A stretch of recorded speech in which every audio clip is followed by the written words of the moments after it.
Olá, meu nome é Renê e hoje vou apresentar a vocês uma aula introdutória à geometria analítica. Iremos fazer um passeio pelos principais conceitos que iremos encontrar no nosso curso.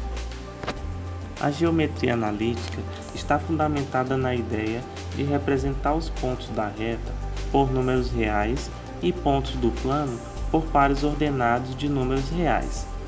Assim, linhas no plano, retas, circunferências, elipses e etc., são descritas por meio de equações.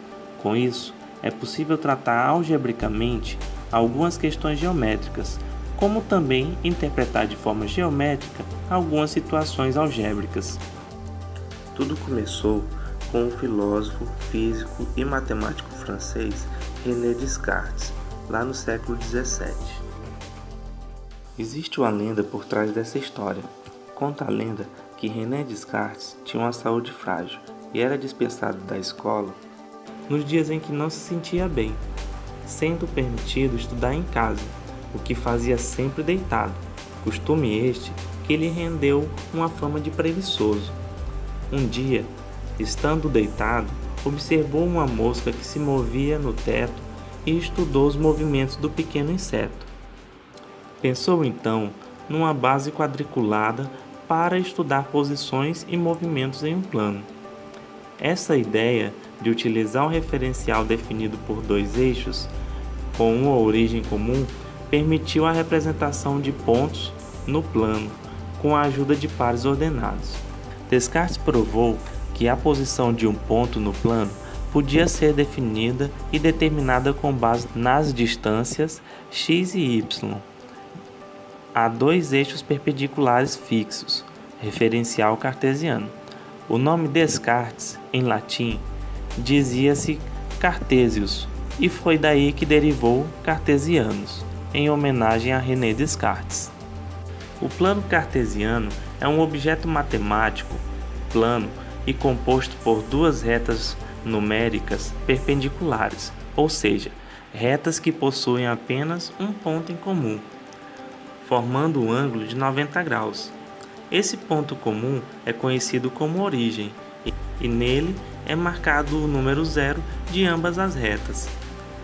No plano cartesiano, a reta vertical responsável pelas coordenadas y é chamada de ordenada e a reta horizontal responsável pelas coordenadas x é chamada de abscissa.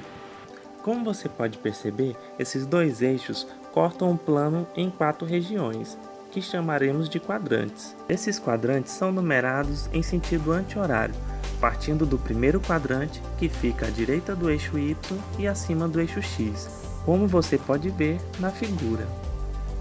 Distância entre dois pontos. O conceito de distância entre dois pontos é um dos mais importantes da geometria analítica. Vamos recorrer à álgebra.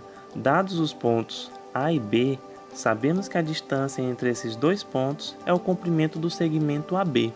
Note pela imagem que as projeções ortogonais dos pontos A e B aos eixos se intersectam em um ponto C, formando assim um triângulo ABC retângulo em C,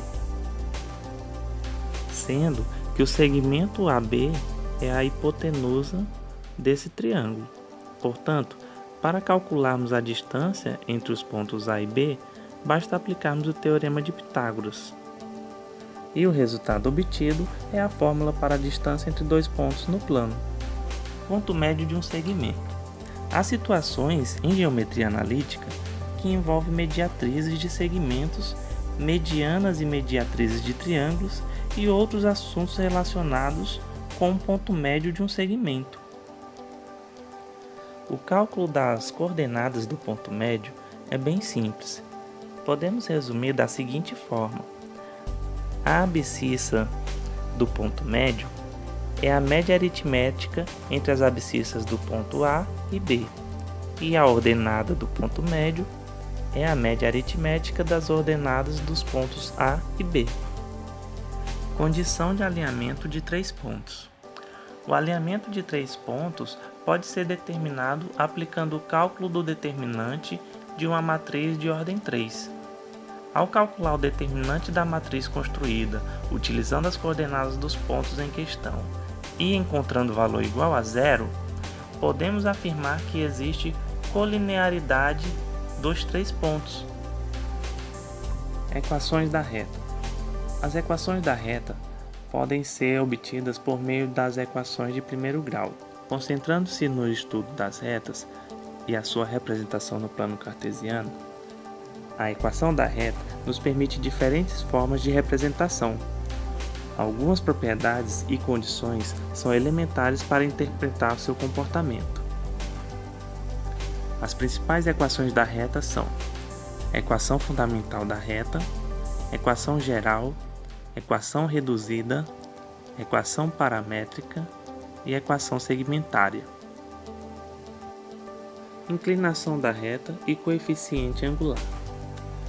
Determinamos uma reta no plano cartesiano conhecendo dois pontos distintos, mas também é possível ser determinada conhecendo apenas um ponto e um ângulo. Esse ângulo é a intersecção dessa reta com o eixo x e será contado no sentido anti-horário, de 0 a 180 graus. A tangente desse ângulo é o que chamamos de coeficiente angular. E esse coeficiente pode ser maior que zero se o ângulo for agudo, menor que zero se o ângulo for obtuso, não existir se o ângulo for de 90 graus e igual a zero se o ângulo for igual a zero. Paralelismo e perpendicularismo. Em resumo, podemos dizer que quando duas retas distintas no plano forem paralelas, significa que os seus coeficientes angulares são iguais. E quando essas retas forem perpendiculares, ou seja, quando elas formarem um ângulo de 90 graus entre si, significa que o produto dos seus coeficientes angulares é igual a menos 1. A distância entre um ponto e uma reta é calculada unindo o próprio ponto à reta através de um segmento, que deverá formar com a reta um ângulo de 90 graus. Para estabelecer a distância entre os dois, necessitamos da equação geral da reta e das coordenadas do ponto, como você pode ver na figura. A figura mostra a condição gráfica entre a distância de um ponto a uma reta. E para calcular essa distância, usaremos a fórmula que aparece na imagem. Circunferência. Após as retas, faremos o estudo da circunferência e nela vamos encontrar a equação reduzida da circunferência, a equação geral da circunferência, posições relativas entre ponto e circunferência, posições relativas entre reta e circunferência e posições relativas de duas circunferências. Cônicas. As cônicas são figuras geométricas formadas pela interseção de um plano com um cone duplo de revolução. São elas elipses, parábolas e hipérboles. Um sólido de revolução é obtido a partir da rotação de uma figura geométrica sobre um eixo de rotação. O cone de revolução é o resultado do giro de um triângulo retângulo, tendo um de seus catetos como eixo, como você pode ver na figura. Após um giro de 360 graus, o rastro deixado por esse triângulo terá a forma de um cone, como você pode observar. Para encontrar as cônicas, entretanto, precisamos de um cone duplo de revolução, que é obtido pelo giro de uma reta sobre um círculo. Na imagem, você pode perceber que o eixo de revolução é o segmento AB. E a figura obtida nesse processo é o cone duplo de revolução. Como eu disse, essas figuras são formadas pela intersecção de um plano com esse cone duplo de revolução. Para melhor exemplificar, vejamos. Se o plano é perpendicular ao eixo, a seção obtida é uma circunferência. Se o plano é oblíquo ao eixo, mas corta apenas uma das folhas da superfície cônica, a seção obtida é uma elipse. Se o plano é paralelo a uma geratriz da superfície cônica, A seção obtida é uma parábola. Se o plano é oblíquo ao eixo de revolução e corta duas das cores da superfície cônica, a seção obtida é uma hipérbole. Atualmente, é comum a utilização de softwares ou programas que facilitem a visualização e melhor compreensão de todos esses conceitos. Um dos mais conhecidos e populares é o GeoGebra. Bom, eu vou ficando por aqui e espero que essa aula possa contribuir para uma melhor organização dos seus estudos.